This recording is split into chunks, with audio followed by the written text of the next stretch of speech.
Welcome us to your business home. Din seria de interviuri one-to-one, astăzi descoperim un antreprenor excepțional, cu aproape un deceniu de experiență și doar 35 de ani.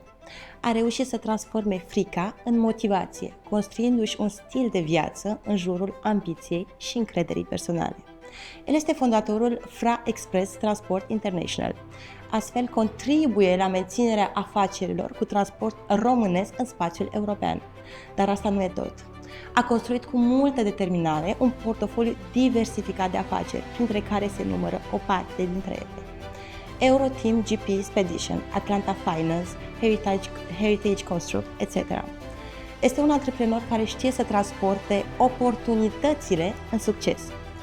Vă propun să-l ascultăm și să ne inspirăm din povestea lui Răzvan Grancea. Bună, Răzvan! Bună, Paula, și îți mulțumesc pentru invitație.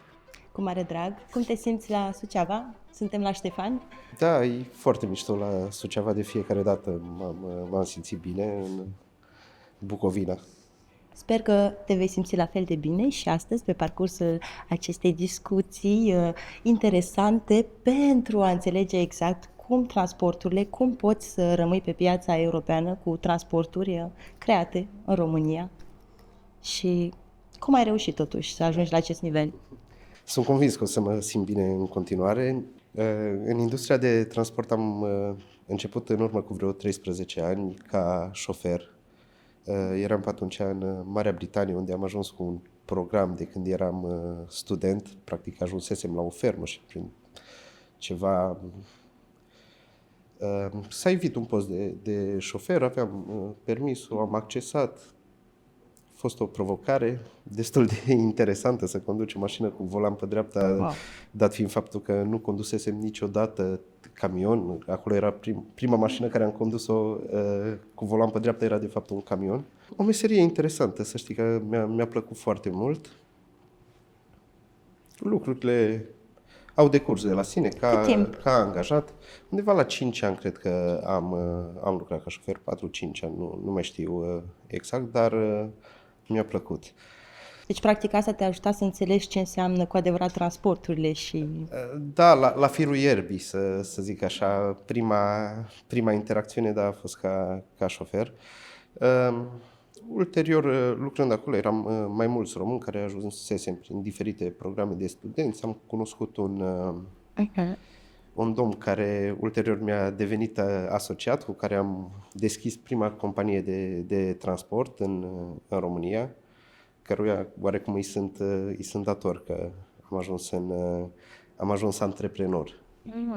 Deci el te-a inspirat, el te-a îndrumat? Cred că ne-am inspirat unul pe altul. Avantajul a fost că el a plecat înaintea mea în România, am deschis compania împreună și prima parte a muncii a făcut-o el. Ulterior m-am întors și eu în România. A fost un cu volanul șoc. pe partea cealaltă. Da, asta e una. Nu am condus niciodată camion din momentul în care am devenit antreprenor. N-am mai condus strict, am mutat vreun camion sau o chestie foarte ușoară. Dar a deschis el prima dată firma, s-a ocupat în prima fază, eu am ajuns ulterior în România, unde efectiv am început munca în zona cumva de management dispecerat. Era o perioadă un pic mai romantică a transportului. Astăzi, și a României, cred? Și a României. Nu știu dacă s-ar mai preta așa ceva, dar îmi aduc aminte cu mândrie și de chestiile astea. Și cu nostalgie, cred că lucrurile au evoluat oarecum frumos. Da. Aveam birourile într-o căsuță mică în care și locuiam, un spectacol. Dar aveam o viziune. Ne doream să creăm o chestie mare. Lucru care am reușit. Undeva asocierea asta a durat undeva la 5 ani, ne-am despărțit în urmă cu vreo 3 ani. Probabil să greșesc un pic cu cronologia. Cert e că atunci compania din care am făcut exit, eram 50-50, a preluat-o el cu totul, era undeva la 10 milioane de euro. Wow. Da. Deci nu a fost doar viziune, a fost și multă determinare și multă muncă. Și perseverență. Da. Și foarte chibzuiți cu costurile. După ce am făcut acest exit, să zic, am preluat compania, că m-ai prezentat ca fondator. De fapt, Fry Express am preluat-o, am salvat-o de la faliment. Da, era pe punctul de a se închide. Am investit ceva în primă fază, am revitalizat-o, am Ai avut încredere, practic. Știam foarte bine, mă cunoșteam pe mine și știam ce pot să fac cu o companie de transport. Astăzi, Fry Express am închis anul recent cu 9 milioane de euro cifră de afaceri în 3 ani. Wow. Da. A fost un parcurs, nu Deci a fost... este doar compania ta acum. Da. Și cealaltă companie rămâne încă pe piață, ea fiului meu. Excelent. Da, suntem și vecini, locuim practic în aceeași curte. Suntem în relații foarte, foarte ok. Deci, practic... A fost un exit ca o oportunitate, nimic mai mult, nu ne-am certat. Evident. Cred așa. că este și o normalitate. La un moment dat... Asta cred și eu. Poți să decizi să... Da, dacă mergi cu un plan, eu cred foarte mult în parteneriate. Dacă mergi cu un plan stabil și poți cuantifica ce înseamnă o persoană pentru business, fie în investiție în bani, fie în materie cenușie, fie în munca care o oferă, să pot face chestii foarte mișto în 2, în 3, în 5. N-aș avea nicio problemă să mă asociez în alte business-uri în viitor. Dar totuși, din ce am înțeles, practic, tu ai avut un proces, un standard, pentru că altfel nu înțeleg cum ai fi putut să mai începi odată același tip de afacere în transporturi, singur, și să pui o afacere pe picioare care a ajuns la această cifră de afaceri. Da. Eu cred cu specificul fiecarei afacere, majoritatea au același șablon. Ele, ca management, funcționează la fel, ca procese, proceduri, sistemul e la fel, doar intervine specificul industriei. Horeca, farma sau orice altceva. Exact. Din moment ce tu stăpânești acest schelet, îți rămâne doar să pui oamenii cheie pe diferite funcții și să-i controlezi în prima fază. În următoarele faze nu mai trebuie controlat, că își cunosc foarte bine ce au de făcut. Deci tu nu faci micromanagement? Nu. Am un mare noroc cu echipa, aș putea zice că am avut mână bună în alegeri. Sau experiență? Da, fluctuația de personal e extrem de redusă pe persoanele care sunt angajate. Avem fluctuație în zona subcontractorilor, dar partea principală a business-ului, foarte, foarte puțină fluctuație și asta mă bucură. Asta vorbește și despre cum ai pus în acest schelet, cum ai decis să pui și pe cine să pui în acest schelet. Cred că este super important această decizie. Și conexiunile care se întâmplă între ei și... Crezi că, pentru că o să sărim de la un subiect la altul, dar crezi că este importantă calitatea umană pentru a umple bine scheletul, chiar și într-o afacere? Crezi că doar skill-urile sunt necesare sau și calitatea umană? Cum vezi? Sau cel puțin nu știu exact cum funcționează în domeniul transporturilor. Eu cred într-un echilibru. Adică nu o să găsești niciodată, sau cel puțin nu mi-a fost dat mie să găsești cel mai bun caracter și cel mai bun profesionist în aceeași sticluță. În aceeași sticluță, okay. De multe ori, unii oameni au mici probleme într-o zonă, în alta. Important e, sau ce cred, că toți pot fi reglați printr-o comunicare structurată, prin proceduri, adică... Printr-un schelet bine... Exact. Acum, dacă nu ai cel mai fin caracter, să zic așa, dar îți faci munca, nu-s chiar așa afectat. Deci, practic, ești orientat spre rezultate. Obsedat. Ok. Chiar bine punctată, bine punctat. Obsedat de rezultate. Dacă ești obsedat de rezultate, după cum vedem că ai rezultate pe măsură, aș vrea să știu cum reușești, practic, să echilibrezi viața personală și viața profesională. Ești la fel de obsedat pe rezultatele personale cum ești pe rezultatele profesionale sau Mi-aș dori. în funcție de domeniu diferă? Da, diferă în funcție de domeniu. Nu reușesc să am același echilibru și în viața personală. Muncesc foarte mult, mă gândesc foarte mult la business, mă gândesc ce facem, care e următorul pas, care e următorul business, care e următoarea investiție sau zona asta. În viața personală sunt mai mult absent, în realitate.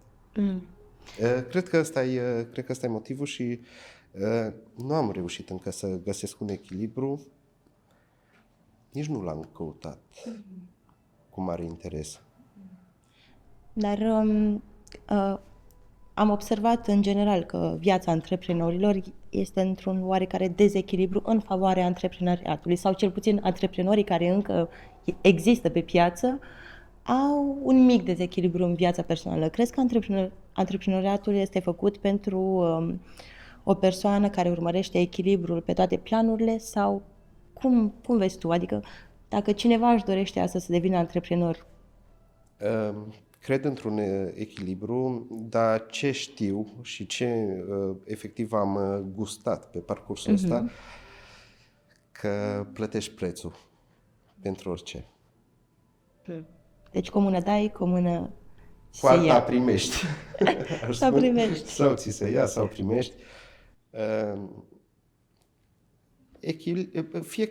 Fiecare om are o personalitate. Mulți oameni își doresc foarte mult să stea cu familia, poate nu reușesc să crească un business accelerat, dar au roadele în altă parte și se mulțumesc cu ele. Alți oameni vor cifre, alți oameni vor timp liber, alți oameni vor hobby.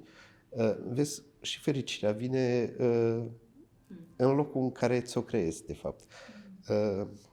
Eu sunt obsedat de ceea ce fac, muncesc destul de mult, sunt extrem de determinat, sunt convins că o să fac spectacol în zona de transport. În zona transporturilor? Da, și în alte business-uri în viitorul apropiat, dar nu reușesc să le am pe toate.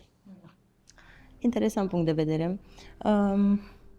Apropo de spectacol, după cum ai reușit totuși și reușești încă să existi ca societate românească pe scena europeană, aș vrea să înțeleg unde se derulează spectacolul anume, unde în Europa? Da, spectacolul se derulează în toată Europa.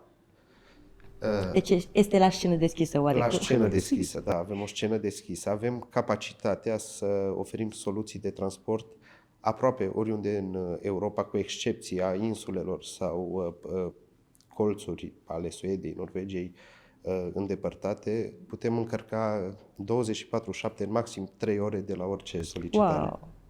Wow. Avem camioane peste tot. Deci aveți transport rapid?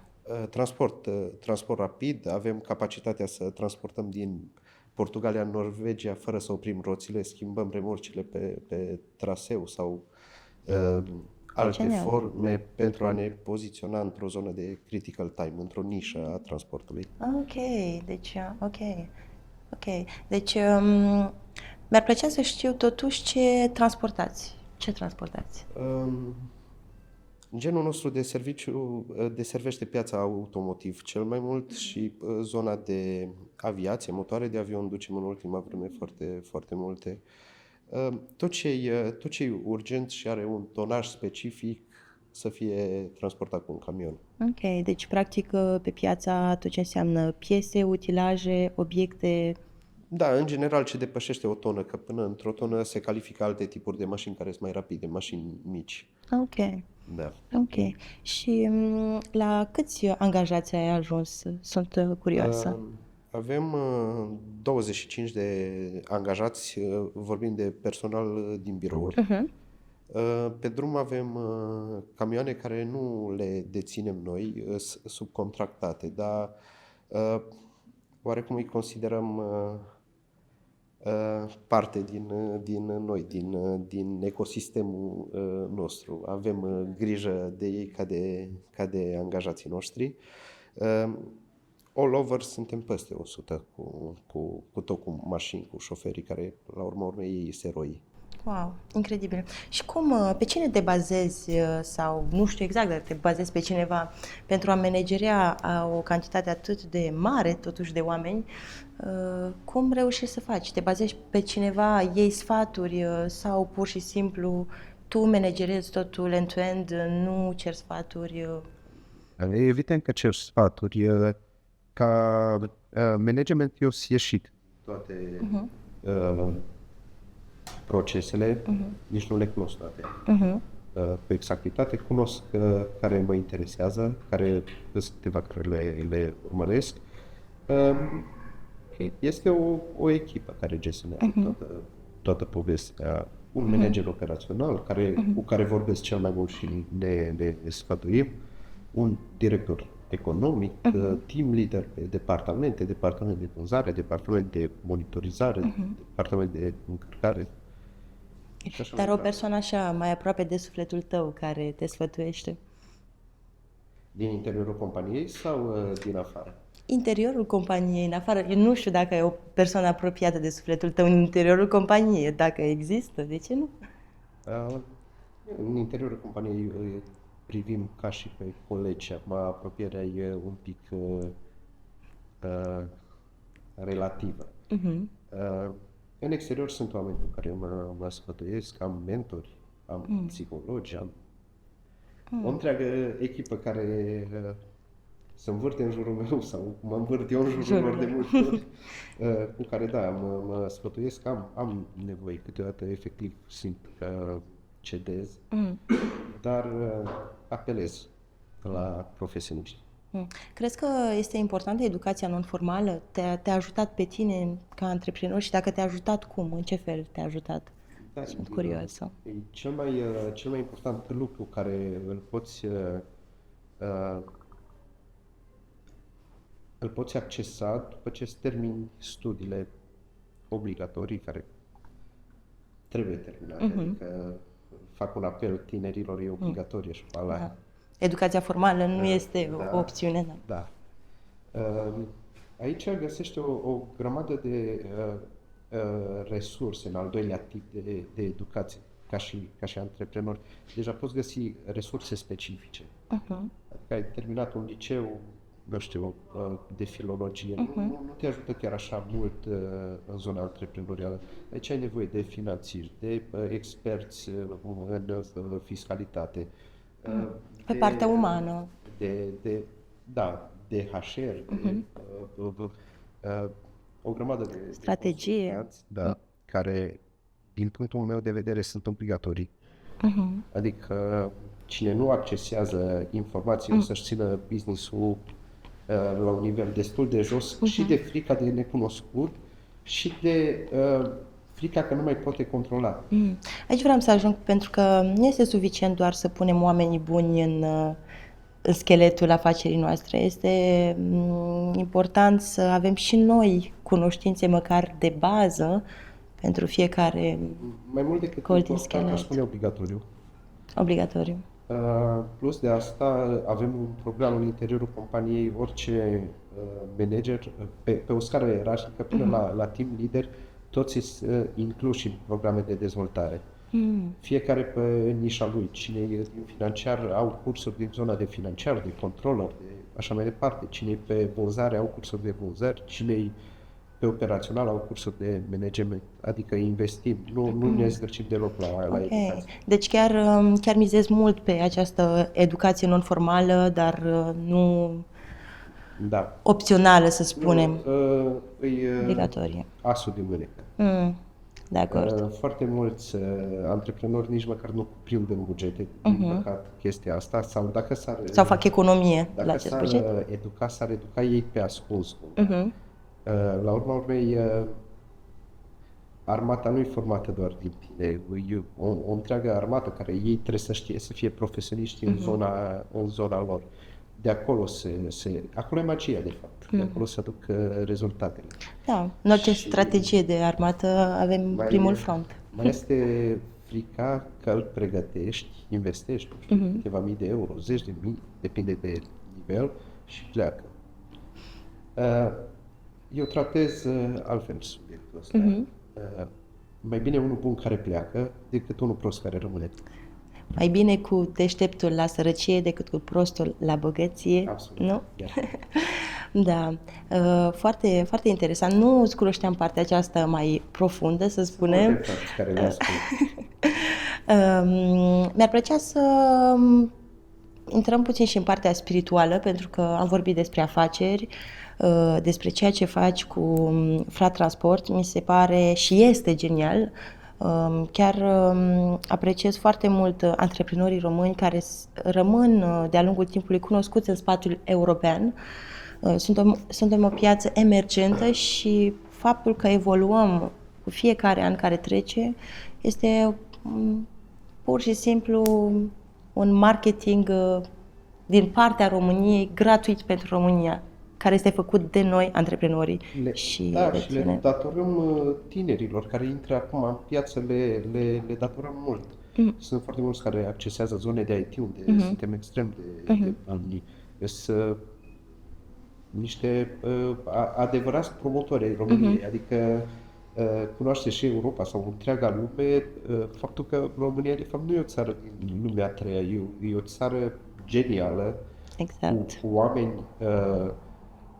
inteligenți, carismatici, oameni care pot schimba lumea în care trăim, lumea în care o să trăiască copiii noștri. Unici și determinați. Toți Absolut. suntem unici, dar absolut. Noi românii avem așa o determinare și un simț a face lucrurile bine, destul de specific, cred, pentru țara noastră. Cu toate că, pentru că am și trecut, ca istoric vorbind, printr-o perioadă destul de ambiguă, complicată, de 30 de ani, sau mai mult de 30 de ani, să spunem aproape 100 de ani, și mi se pare că în 30 de ani noi chiar am reușit să evoluăm destul de rapid, cu toate că... Fără discuții. Da. Fără discuții, și ce cred că e doar începutul. Adică în momentul ăsta în România e cam a doua generație de antreprenori. Maxim.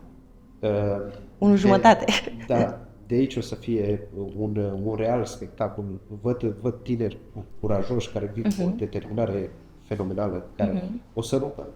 Și cu spiritualitatea, cum facem? Spiritualitatea, sunt ortodox. Mă duc la biserică, nu sunt nicio zonă specială, adică sunt un om simplu, mă rog, ca toți oamenii. Crezi în Dumnezeu, într-o energie, crezi? Nimic fără Dumnezeu. Genial, genial. Îți mulțumesc foarte mult, Răzvan. Chiar mi-a făcut plăcere să stăm astăzi de vorbă. Ai așa o energie foarte bună și calmă. Mi se pare că ești un om destul de echilibrat. Rezultatele vorbesc de la sine, rezultatele financiare. Afra Express îți doresc mult succes și sper să ne mai vedem și cu alte ocazii. Siguranță să ne mai vedem. Îți mulțumesc tare pentru invitație și colegilor care ne-au susținut, ne-au susținut. Mult succes, îți doresc să pătrunzi în piața românească exact. Mulțumesc! Astăzi am avut plăcerea să-l avem alături de noi pe Răzvan Grancea. La revedere!